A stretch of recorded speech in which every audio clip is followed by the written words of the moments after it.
Well, today we have T-shirt surprises, and believe me, they are surprises in more ways than one. Design a stamp from a viewer that's totally wonderful, and then some ideas for displaying your kids' art to really give them credit. Stay with us for the next half hour, okay?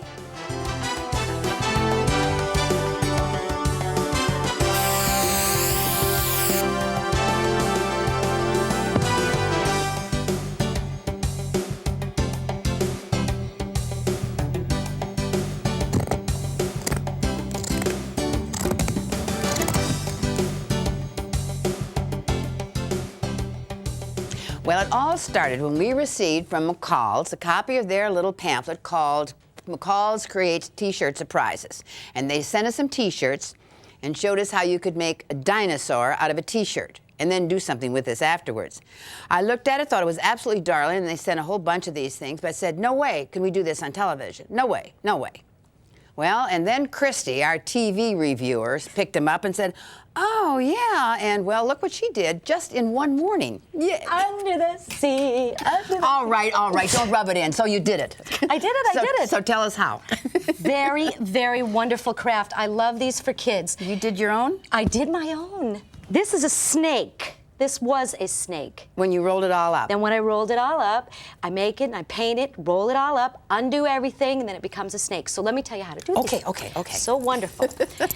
First, you're going to need a T-shirt, and McCall's pattern recommends that you use either an adult small or a child's large. Okay. So stay with those kind of T-shirts. Then you're going to need some wire. This is 16 gauge wire. I personally wouldn't know the difference, but this is 16 gauge wire, and it needs to be bent in the shapes, and they tell you how to do that in the pattern. And you want to make sure that when you get this wire, you bend these little edges back also after you've cut it.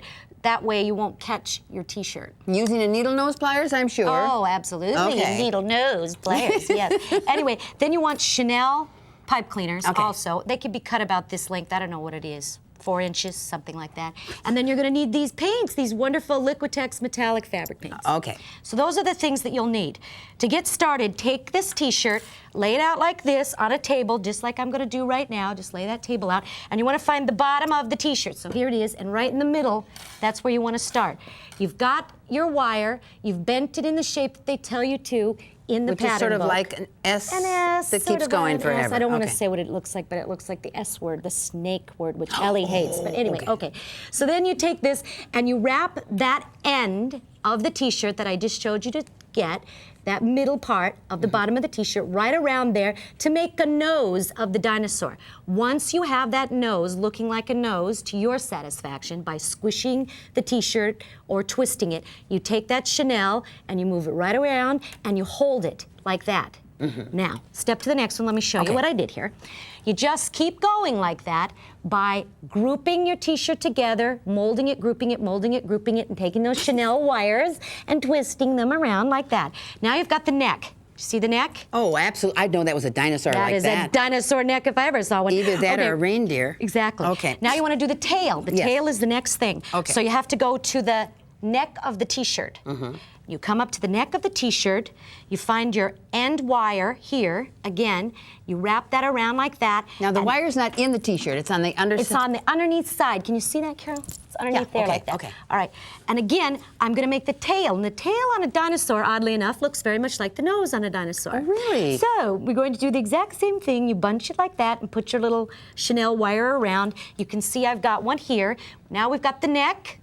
And we've got the tail, and we would end up with all this other fabric. What do you do with it? This is the part that scared me because I said, oh, but this doesn't look like a dinosaur yet. Of course. So we squish this underneath simply by rolling and folding. Let me show you on this one. Rolling and folding these things. You roll and fold underneath sleeves. That's what they are. Sleeves underneath like this. You roll those sleeves right underneath, and you end up with something that looks sort of like a turkey. But it's not supposed to be a turkey, it's supposed to be a dinosaur, so you have to make little legs. And again, when you've got it like this, you find your little leg points, or what you want to be legs in your T-shirt, and you end up with something like this. Now, that looks like a big, big pregnant dinosaur to me, but what you have to do now is the best part about the craft and what really makes the craft look like a dinosaur. You use a metallic thread. Here they took this silver thread because I guess we have a purple t-shirt and it makes a nice contrast. But I think you could use string. I used string on this. I didn't have anything else. You used a coat hanger for your wire, too, didn't you? I used a coat hanger and I made it a little bit larger. I made a snake. Does that look like a snake? Not really. But hey, it worked for you. This is a coat hanger, it worked for me. So, and you begin to wrap the metallic thread from the rear of the dinosaur. So you tuck that little metallic thread right in one of the folds and then begin to wrap and wrap and wrap and wrap and wrap. Take the chenille stems off as you go? Wrap, exactly. You take those little chenille stems off as you go. You just continue to wrap and bunch, wrap and bunch, wrap and bunch. It looks like you pull it kind of tight, too, do you? You do. Okay. I found that was one of the hardest things right at the beginning, and I bet that after you've done these well, you'll get very coordinated and be able to do these a lot simpler. I think you did an incredible job. Now, this is what he looks like. This is our little dinosaur. Yeah, but how he got silver all of a sudden? Now, this is the best part. The pattern book tells you how to paint them after you're finished and you have all your model all ready. It tells you how to paint them. And we use these Liquitex paints, as I said. We even used beautiful little sparkly paints. Oh, yes, You yes. can use, like we did on the fish up here, if you'll take a look, puff paints and little divine, eyes. yes. I think this is fascinating. The Look alligator. At the alligator. Oh, that is hysterical. Actually, they call that a lizard, but it looks like an alligator. It's an alligator to me. On the alligator, they cute, use too. a little doll hat, and they put a little scarf around the neck. Look at this dinosaur. I love this dinosaur, Me too. With too. all. But the thing of it is, you're going to have to make 2 of these, Christy, when you give these away to anybody. Absolutely, because you have the one that you want to give as a gift, or you can even use them as party favors. I think that would be a great idea.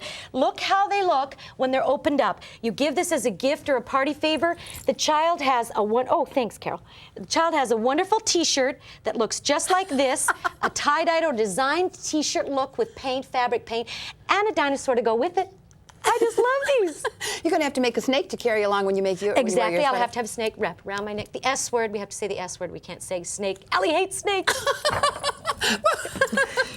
Okay, hey, Didn't you love this? Isn't this fun? I love it. We want to see the lobster under the sea. Look at how cute they did the underneath side here. Isn't this beautiful? You know, the thing of it is, I'd love to have you back on the show more, Christy, but you got to give a little bit more. There's not enough enthusiasm there. Not quite enthusiastic enough. I don't know. I don't know how we're going to top this, but at least I'll try to match it possibly in our next segment coming up because we got some good stuff. Thanks a million. Thank you.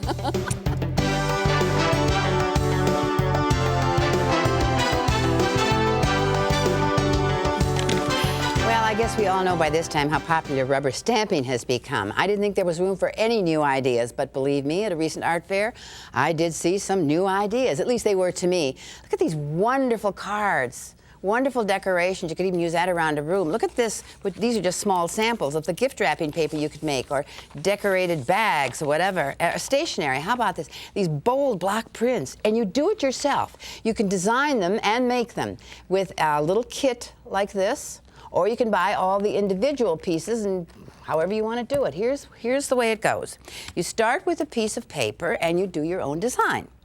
Now, in this case, we've designed our piece of block of wood. We're going to put this on as this big, so this is a little banner. You cut it out, and then on one of these foam pads, you place what you've decided to do. And by the way, if you're not quite sure how you should be cutting things like this, I think of it in terms of like a stencil. You draw your picture, and then go through it with a heavy black marker, and that's where you know to cut your spaces. So anyway, you put that on and trace around it with any marking pen or regular pen, like this. Then you cut it out, and this can be very easily cut. It's very, very soft. I would maybe, well, no, I guess I wouldn't have to bother with an X-Acto on that. Anyway, cut it out, all the pieces, and then because this is a peel-off sticky backing, like this, no problem at all.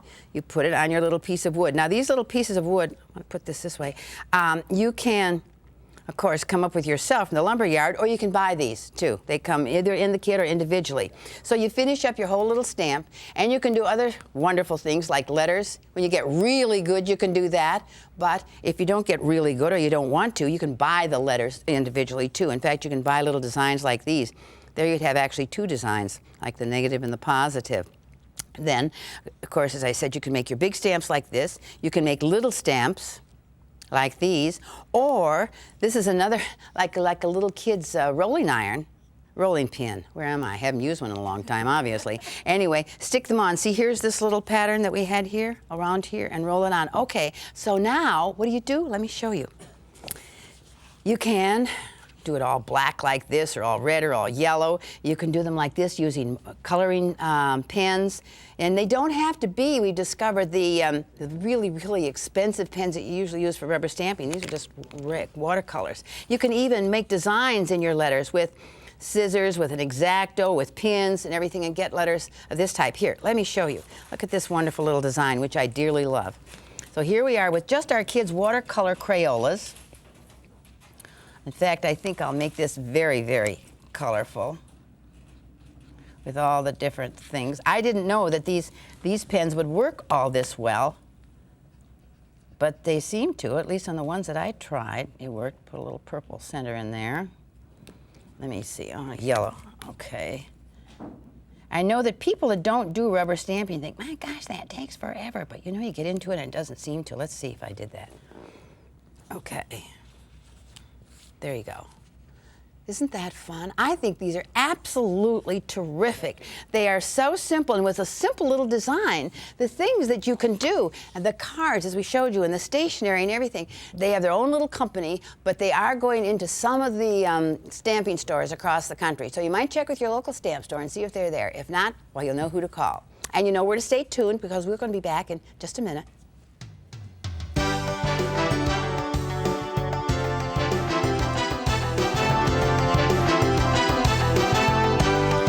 Like a piece of modern art? I would say so. It was really done by 5-year-old Lindsay Kleinman, but it's the way it was treated. Put in a wonderful frame with mat, and but you see, you didn't think it was a 5-year-old. See all the colors, the paint in here, and then she cut out and glued on top of that. Now, ordinarily, where does the kids' artwork end up? Same place it does in our kitchen, I'm sure, over on the refrigerator. It deserves better than that. Well, would you believe our producer, Linda Watson, is back with us today, and Linda's been shopping around to find out some of the products on the market to do justice to your kids' artwork. Okay, well, we've got one. This is the Art Collector. It's kind of a scrapbook. That's this one I have here, right? One of the things it has in it is this wonderful frame, and we're going to improve this immediately here. I see that there's a whole bunch of those frames. At the very least, a masterpiece deserves a frame. I think so. It does make a difference, actually. A little bit. There's several of these frames. And there's places to save all the pictures and some little awards and that kind of thing. They're cute. Now this is another frame that works like this. Easy change, because I know one of the problems is that, you know, the kids bring a multitude of pictures. Yes, home, you have to either and get you have to treat them all with great respect. And you run out of refrigerator space in no time at all. So when each time they bring a new one home, this one goes away in the portfolio, and the new one goes in there. And then you just pop that right back I like on. that. That's a pretty little frame, too, to have up anywhere in the house. Now, I see some of them, it looks like we've turned into placemats, actually, over here. Kinko's does that. Laminates them. Yes, Kinko's will do that for you. That's great. And if they're that size, painting or collage or whatever. Oh, you know what? I see that now. I see what this was. Okay, it's supposed to go that way. But you can still use it sideways for a placemat. Yeah, I think they're like kind of a kicky. gingerbread man. Of course, you can do your own laminating, too, with the self-sealing, stuff. But I like having it done at Kinko's. It's a little sturdier. And it's easier. Nice piece. Now, let me show you what I do with the artwork. And two things I think we have in most American homes these days. Lots of artwork from the kids at school and cameras. So my recommendation is to miniaturize their artwork. Doesn't cost too much, and you don't have to have any fancy cameras. This is just a snapshot taken of the same picture that you saw up on the refrigerator. Now, if you want to take smaller pictures, because you have more kids and less refrigerator space, put a bunch of them together. I left my feet in this one so that you can see, actually, I just stood directly over the pictures.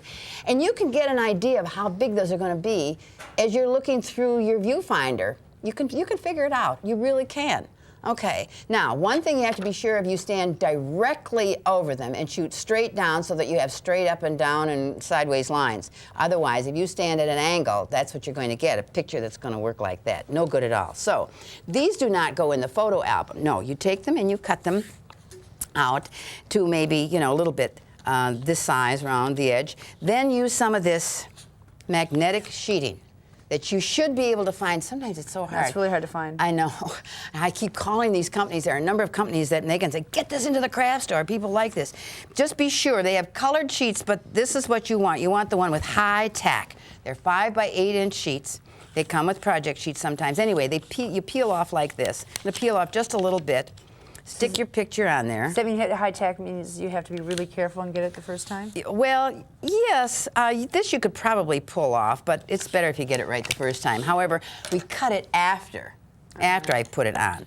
So, and again, this is something that I say, use your X-Acto knife, not your scissors, to cut. Okay? So you do that all the way around. You watch me do all sides, I guess. Well, yes, maybe you do.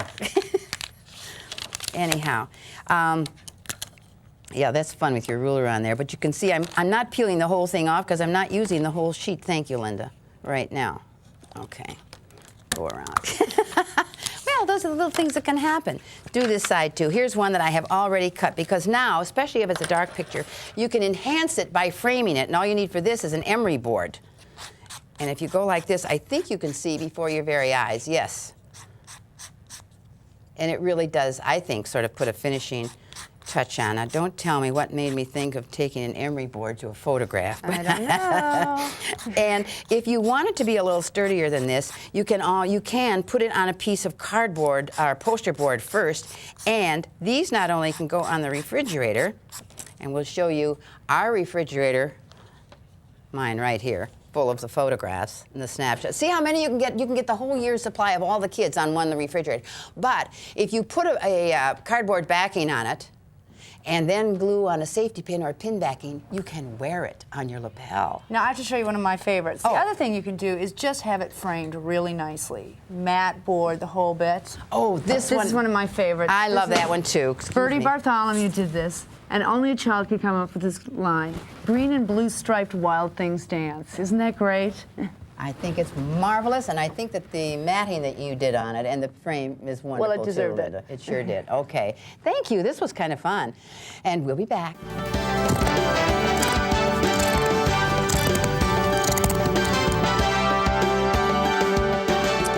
Have you ever seen and admired beautiful cut work on people's clothes? You know, this kind of work? I'm sure you have. In fact, of course, maybe a lot of you have done it. It really is a painstaking job.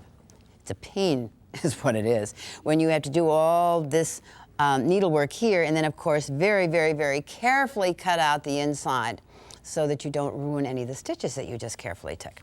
Not anymore is that necessary. That is, if you work on natural plant fibers. This is a product, maybe you've seen it. If you're in the sewing business, maybe you've seen it. But if you're just a crafter, you'll find that this is interesting too. It's called Fiberetch, and it dissolves what you don't want there. See, here's a piece where there's no sewing involved. This is just done with paints and things, but you can get the same effect. Isn't it wonderful? Now, here's the idea.